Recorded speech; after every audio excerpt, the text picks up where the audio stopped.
तो सख्या चिमुकल्या बहिणींच्या हत्येने पुण्यातील राजगुरुनगर हादरलेला आहे। घराच्या वरच्या मजल्यावर राहणाऱ्या आचारी काम करणाऱ्या व्यक्तीने या दोन्ही मुलींवर अतिप्रसंग करण्याचा प्रयत्न केला।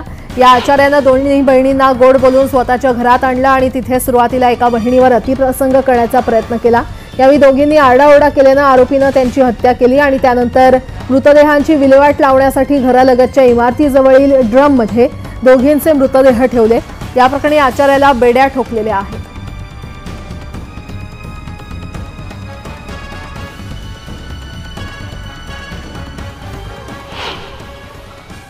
मुलींचे नातेवाईक काय सांगा, नक्की काय प्रकार झाला होता? काल सकाळी 12:30 पावणे 1च्या दरम्यान आमचे बंधू टपरीवर आले होते। ते नगरपालिकेमध्ये गाडीवर कामाला आहे, घंटा गाडीवर। मग ते टपरीवर आले, दोन्ही मुली घरी होत्या, एकदम व्यवस्थित होत्या। मग ते तिकडे गेल्यानंतर मग तिकडे दोघं नवरा बायको त्यांचं जेवण वगैरे झालं।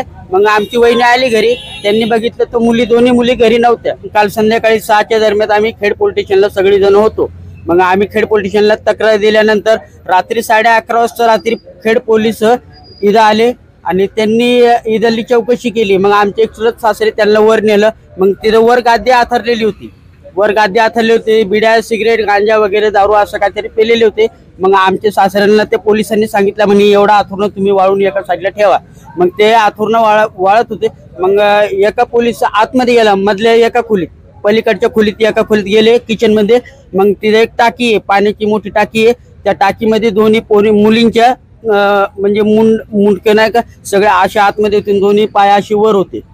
मग आमच्या सासऱ्यांना पोलिसांनी बाहेर काढून दिलं। मग त्यांनी ॲम्ब्युलन्स बोलवली। मुलींना कोणाला हात लावून नाही दिला, कोणाला बघून नाही दिला पोलिसांनी, तसं उचललं आणि खेड पोलीस स्टेशनला होतं। रात्री 4 वाजता रात्री सोसनला घेऊन गेले। मग आता आम्हाला एवढं पण माहिती पडलंय की एका आरोपीला हडपसर मध्ये धरलेलं आहे। मग आता इथून पुढे आम्हाला काय माहिती नाही, फक्त आमची एवढी एक नंबर विनंती आहे की आपल्या महाराष्ट्र सर्व मुलींना धोकादायक घटना आहे। आज आमच्या संघ घडलं, उद्या कोणत्या मुली संघ घडू शकते, का की आपल्या मुली लोकांच्या मुली का वाटलेल्या नाहीये। सगळ्यांना एकसारखा न्याय मिळावा, बाकीच्या मुलींना असं काही धक्कादायक घटना काय घडू नये। सचिन तोडकर, न्यूज 18 लोकमत, राजगुरुनगर, पुणे।